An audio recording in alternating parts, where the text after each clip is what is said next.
Hola amigos, vamos a iniciar con la Biblioteca de Alejandría. Es correcto, la Biblioteca de Alejandría que se quemó, tuvo un declive paulatino, era un lugar en donde se concentraba la gnosis, era precisamente un centro de liberación de almas, entonces vamos a darle. La Biblioteca de Alejandría, la siembra del logos en la materia, el inicio, en el 300 antes de Cristo. Fundadores, Alejandro Magno, él soñó con esa biblioteca. La ejecución la llevó a cabo Ptolomeo. Alejandría nace como con una intención clarísima: reunir todo el conocimiento humano en un solo lugar, no solo en libros.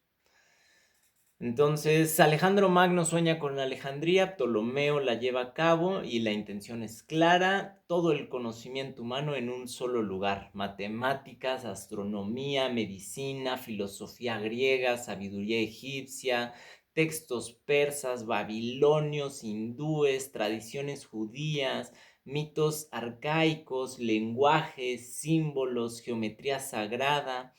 Cada barco que llegaba al puerto de Alejandría se le confiscaban los libros, se copiaban, el original se quedaba en Alejandría. O sea, si tú eras un mercante, ibas con tu barquito y llegabas al puerto de Alejandría, se metían a tu barco, te requisaban todos los libros, les sacaban copia, te regresaban las copias y ellos se quedaban con los originales.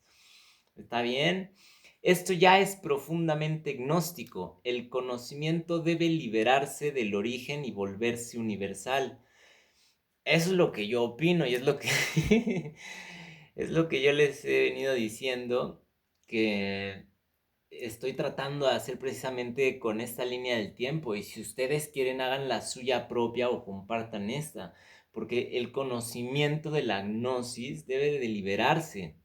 Y sobre todo debemos de aprender a utilizar las herramientas como la inteligencia artificial para poder liberar aún más rápido nuestro conocimiento y sintonizarnos y alinearnos más rápido con en vez de con el demiurgo, con el arquitecto humilde, con energías que nos ayuden a progresar. Entonces, aquí empieza la chispa, a la mitad de lo que fue Alejandría, el cruce de mundos entre el pleroma y el quenoma. Esto se da en los siglos 3 y primero antes de Cristo, ¿ok? Entonces, 300 antes de Cristo al 100 antes de Cristo, Alejandría se vuelve el cruce más peligroso del mundo antiguo. Lo que pasa aquí es Egipto más Grecia, más Oriente, más el judaísmo, más la razón, más el mito, más la ciencia, más la mística. Aquí ocurre algo clave: el logos empieza a traducirse a múltiples lenguajes humanos. Entonces, por eso era tan peligrosa Alejandría, porque todo el conocimiento griego, egipcio, de Oriente, el judaísmo místico, la razón, los mitos, la ciencia, la mística, todo ¡shum!, llegando a un mismo lugar. Entonces el logos empieza a traducir toda esa gnosis, todo ese conocimiento a múltiples lenguajes, o sea, se da traducción masiva.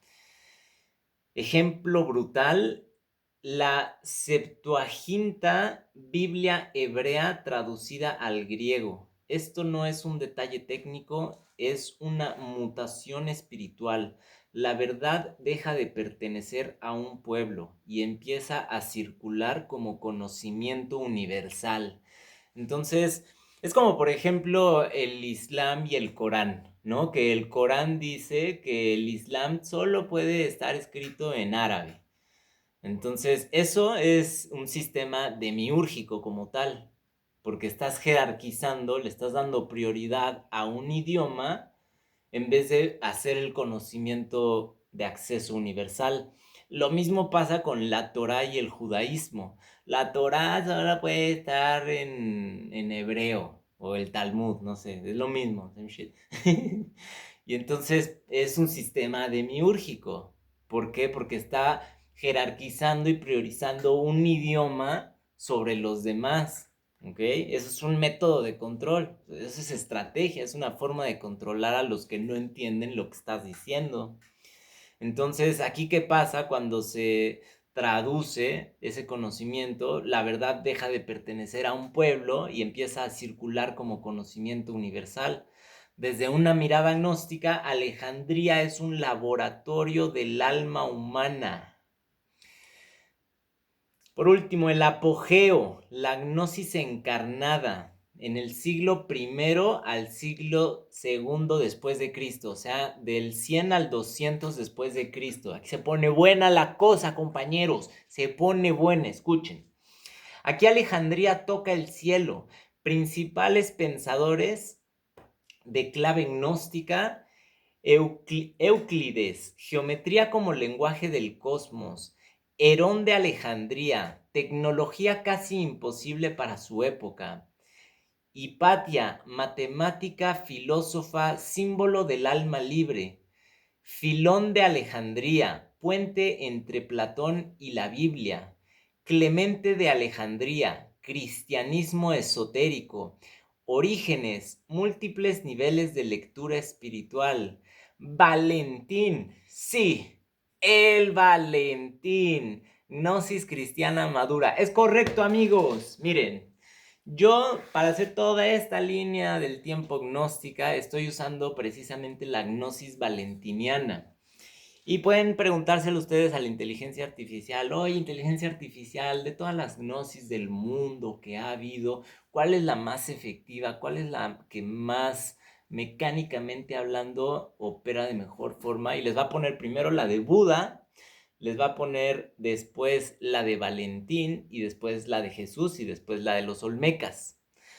¿Por qué la de Valentín ¿Por qué la de Buda es la primera? Ya lo habíamos visto en otro video. Porque la de Buda es muy mecánica. O sea, la de Buda literal es, o sea, se despierta el individuo tiene gnosis, el individuo se eleva o asciende. Pero no se queda como a pensar en los demás o a liberar a los demás. Entonces, por eso es tan efectiva, porque mecánicamente hablando, pues eres tú, es individual este pedo, pues llegaste solo, te vas solo. Entonces, así es la de Buda. La de Valentín es la segunda, porque es la más desarrollada en cuanto a explicación. Es lógico en términos científicos gnósticos que la de Valentín sea un poquito superior a la de Jesús, simplemente porque, uno, Valentín era cristiano, y dos, fue 200 años después de Jesús, todavía en Alejandría, ¿ok? En el mero apogeo de Alejandría. Entonces, pues, ¿cómo no? O sea, obviamente. Entonces, por eso la gnosis valentiniana es lo más fino que hay, mano, lo más fino.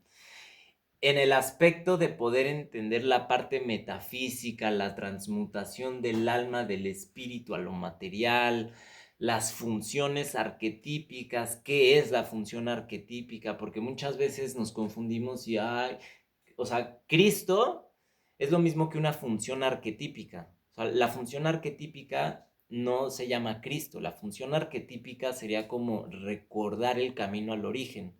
Esa función arquetípica se le pone el nombre de Cristo, porque hubo una persona, que fue precisamente Jesús, que encarnó esa función.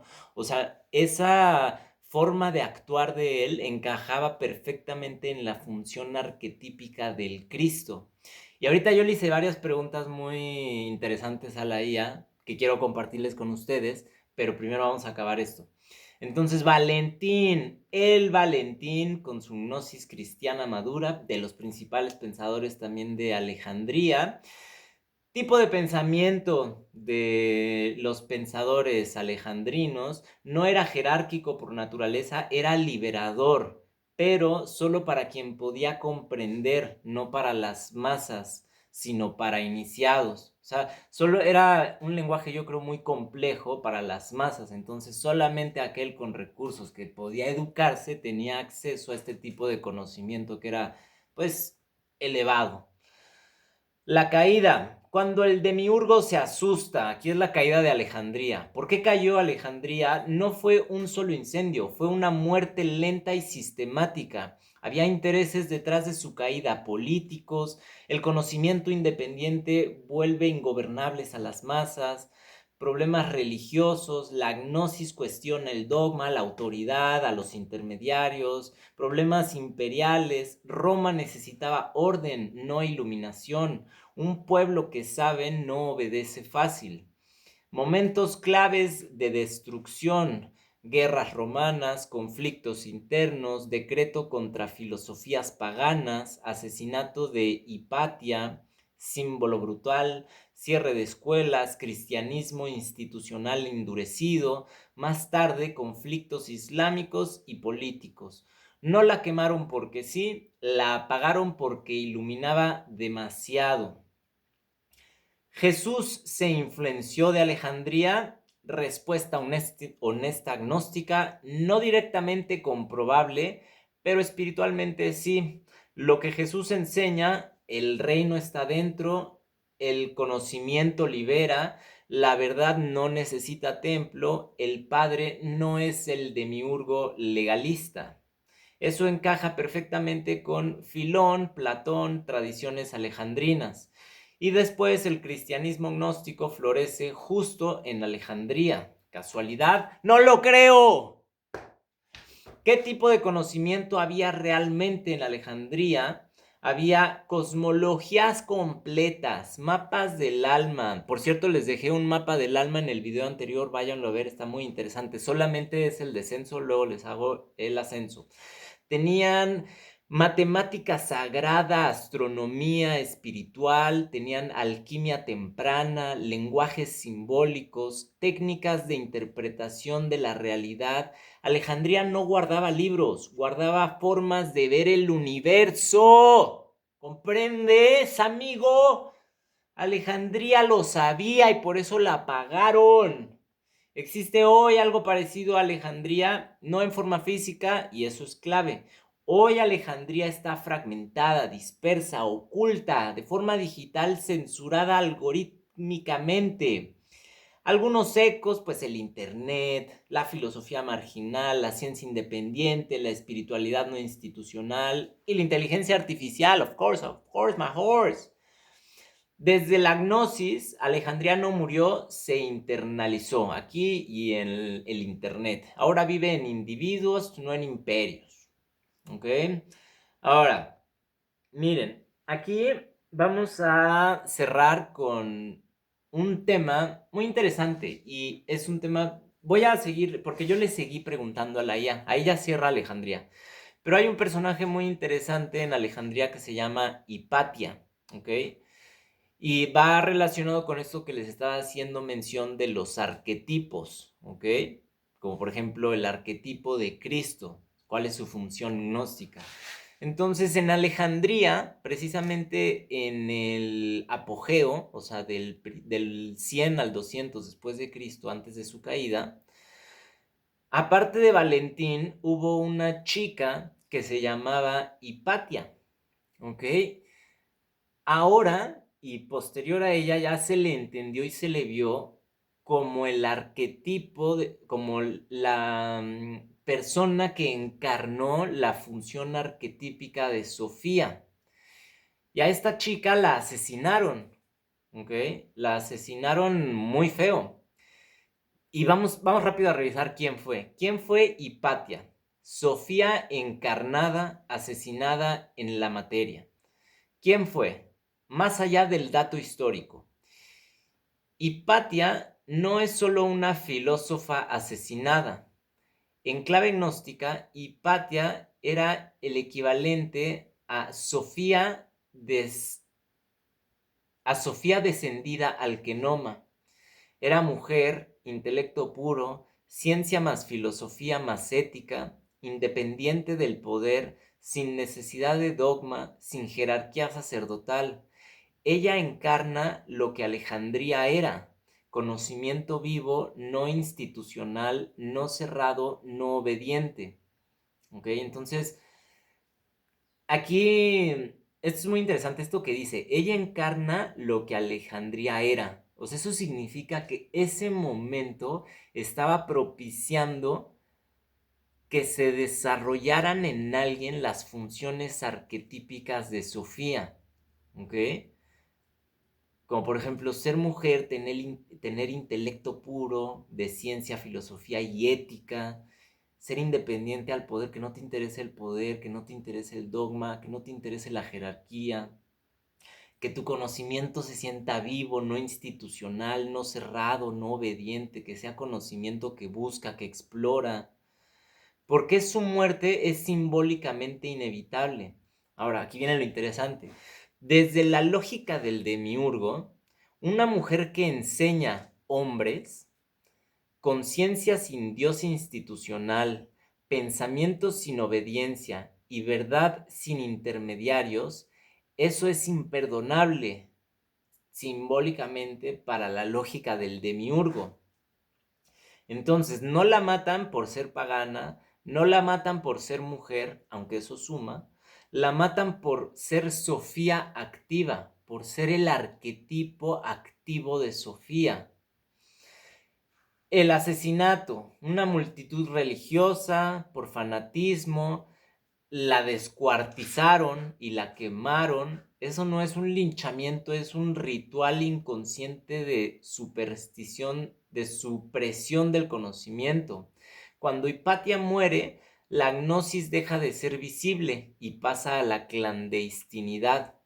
Entonces eso es un evento importante porque en ese apogeo de Alejandría con Valentín y con Hipatia y con los demás pensadores, cuando la matan a ella y la matan de una forma tan brutal, ya el feeling, la sensación del conocimiento se pasa, en vez de ser libre, ahora a ser clandestino. ¿Ok? ¿Qué cambia en Alejandría tras la muerte? Antes de la muerte de Hipatia había muchas lecturas, muchos niveles de verdad, símbolos abiertos, conocimiento como camino. Después de la muerte de Hipatia ya solo había una verdad, una interpretación, una autoridad y un canon cerrado. Esto es clave. El cristianismo original no era jerárquico, el ortodoxo sí lo es. ¿Cómo se institucionaliza el error? Se elimina la gnosis, se prohíben lecturas múltiples, se llama herejía al conocimiento personal, se elimina la experiencia directa, se redefine a Jesús. Jesús pasa de ser un revelador del Padre oculto a ser objeto de adoración controlado. El mensaje se reemplaza por el culto. Y por último, Valentín contra la iglesia.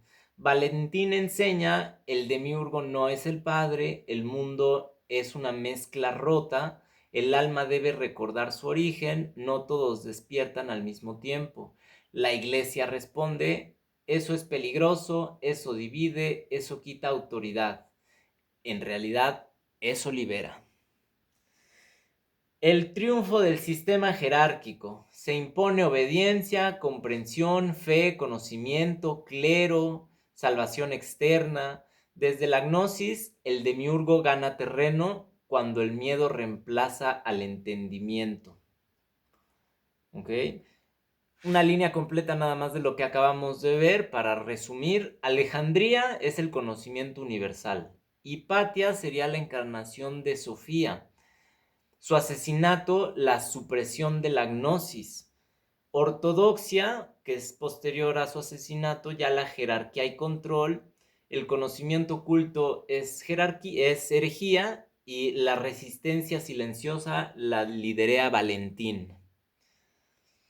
Entonces, bueno, aquí ya eso fue lo último, ahora nada más como cierre. Yo le pregunté, oye, me queda la duda de por qué, ok, no sé qué, ok, ok. Ok. Ah, ajá, mm. Bueno, ya, eso es todo. Eso es todo, amigos. Eso es todo por el día de hoy. Esto fue Alejandría. Muy interesante cómo le huyen al conocimiento. Porque acuérdense que el demiurgo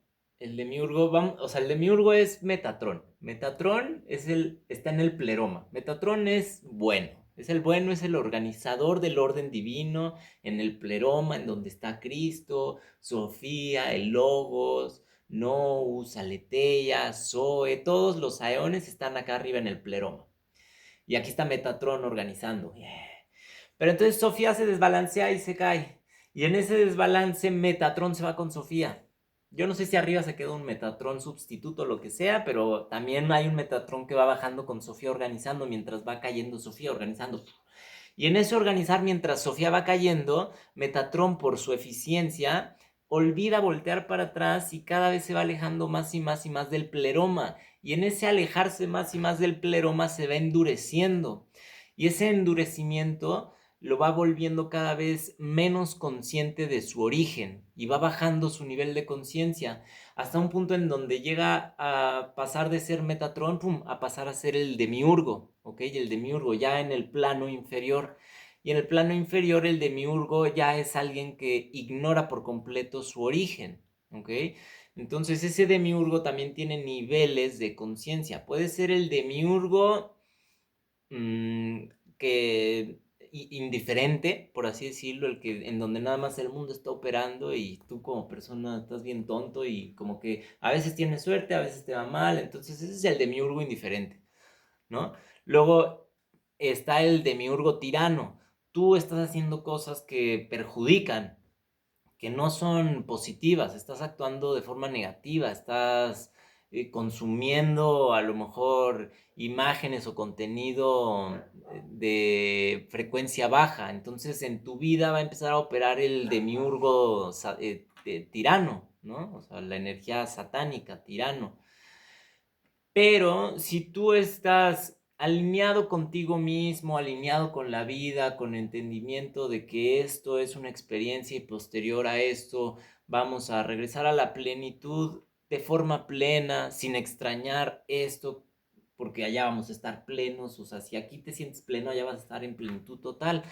Entonces, si tú estás alineado con eso y entiendes que no lo sabes todo y no lo tienes por qué entender todo, pero sabes que esta vida es una experiencia y que hay que desapegarse de lo material y de todo para poder ascender con ligereza. Si eso lo entiendes, entonces contigo va a estar trabajando el arquitecto humilde. ¿Por qué es el arquitecto humilde? Porque precisamente es un nivel de conciencia en donde el demiurgo ya intentó voltear para ver para arriba porque se creía el absoluto y en ese intentar ver para arriba vio que en realidad no lo era y sácalas, lo deslumbró la divinidad del pleroma, ni siquiera de lo absoluto, imagínate. Si hubiera sido del absoluto, se desaparece. Fue la pura divinidad del pleroma lo deslumbra y se da cuenta que él no es el absoluto y que simplemente es un ordenador de este mundo material humilde. ¿Por qué humilde? Porque tú estás en el mismo nivel de conciencia de humildad. Entonces él se tiene que sintonizar, porque tú entiendes que él es el que organiza y ordena acá, pero él tiene que entender que tú traes una chispa divina dentro, o sea, tú eres parte divino.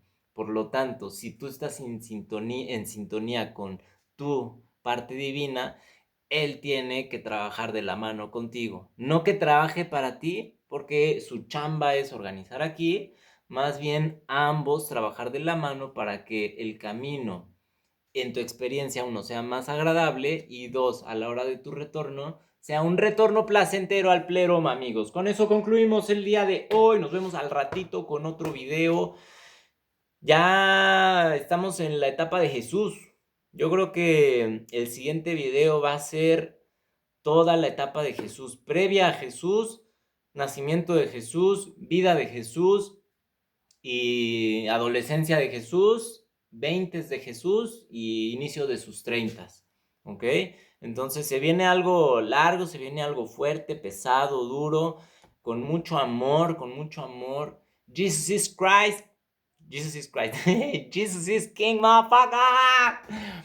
Miren, yo soy cristiano y siempre voy a ser cristiano y lo que hizo Cristo, lo que hizo Jesús de venir, dar su vida por nosotros y para que nosotros podamos recordar un mensaje tan simple como, amigo, busca dentro de ti.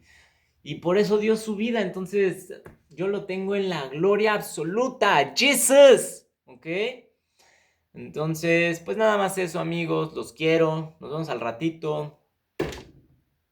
Pónganse a estudiar desde el inicio, la línea de tiempo va toda seriada, le estoy poniendo 0, 1, 1, 2, 3, 4, 5, 6 para que se la vayan viendo toda, porque acuérdense que si no empiezan desde el principio, entonces ya todo puede estar manipulado. Nah, es broma. Pero es mejor que empiecen desde el inicio para que ustedes vayan también empezando a hacer esa costumbre de poderse situar en la línea del tiempo rápido, de a ver, me quiero situar en, yo qué sé, en lo que vimos hoy con Valentín. ¿Dónde estuvo Valentín parado en la línea del tiempo? Ah, pues Valentín estuvo parado en el 200 después de Cristo y al parecer fue precisamente ese periodo del 100 al 200 el apogeo de Alejandría. Entonces, si ese fue el apogeo, eso quiere decir que Jesús está acá, quiere decir que estuvo en el intermedio o en el inicio de Alejandría. Y entonces, si ustedes saben parar en la línea del tiempo, es muchísimo más fácil que puedan decir, miren, los olmecas fueron 500 años antes que Abraham, ¿ok? 500 años antes que Abraham. Entonces, para las personas de religión judía que dicen que ellos son la primer religión monoteísta y que no sé qué, pues sí, monoteísta porque solamente adoran al demiurgo. Pero la primer religión no lo son. Los primeros en tener ese conocimiento porque religión en sánscrito significa unidad, entonces si vamos a esas traducciones, las primeras religiones fueron las atlantes, las de Gobekli Tepe, Egipto temprano, los olmecas, y todas ellas eran religiones o conocimiento de unidad, de liberación de alma, a diferencia de la religión judía y la católica ortodoxa Kov, que son religiones de sistemas demiúrgicos, de jerarquía y de orden. Y con eso concluimos, amigos. Bye.